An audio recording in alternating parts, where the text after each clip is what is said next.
ఇస్తాడు.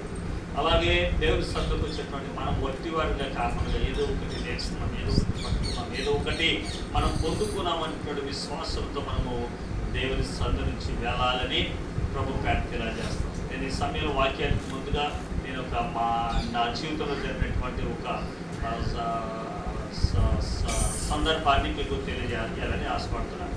ఏంటంటే నేను నా భార్య కలిసి సువార్తకి వెళ్ళాం. వాళ్ళు పిలిచారు, ఆయన వాళ్ళని గన్నవరం టెలిఫోన్ ఎక్స్చేంజ్లో వాళ్ళు చేస్తారు. టెలిఫోన్ ఎక్స్చేంజ్లో జాబ్ చేస్తుంది, భర్త జాబ్ చేస్తాడు. మా పిల్లవాడు కొంచెం సరైన వాడు కాదు, అమ్మాయి బాగానే ఉంటుంది.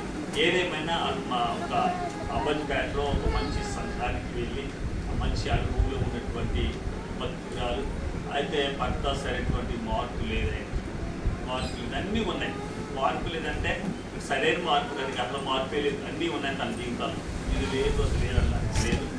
ఏదేమైనా భార్య ప్రార్థన ద్వారానే దేవుడు వారిని కట్టుతూ బలపరుస్తూ ఒక మంచి ఉద్యోగం టెలిఫోన్ ఎక్స్చేంజ్లో జాబ్ అంటే అది మంచి జాబ్. వాళ్ళు ఏం చేస్తారంటే ఇక్కడ పాస్టర్ గారికి దేనమ్మ గారికి మంచి ప్రవచన బలం ఉంది, దర్శన బలం ఉంది కనుక మా పిల్లల పరిస్థితి ఎలా ఉంది, నా భర్త సరైనటువంటి మార్పులు లేదు. ఏదేమైనా పిల్లలను భక్తిలో నడిపించాలని పిల్లల్ని కూడా ఆ ప్రార్థనలో కూర్చోబెట్టేది.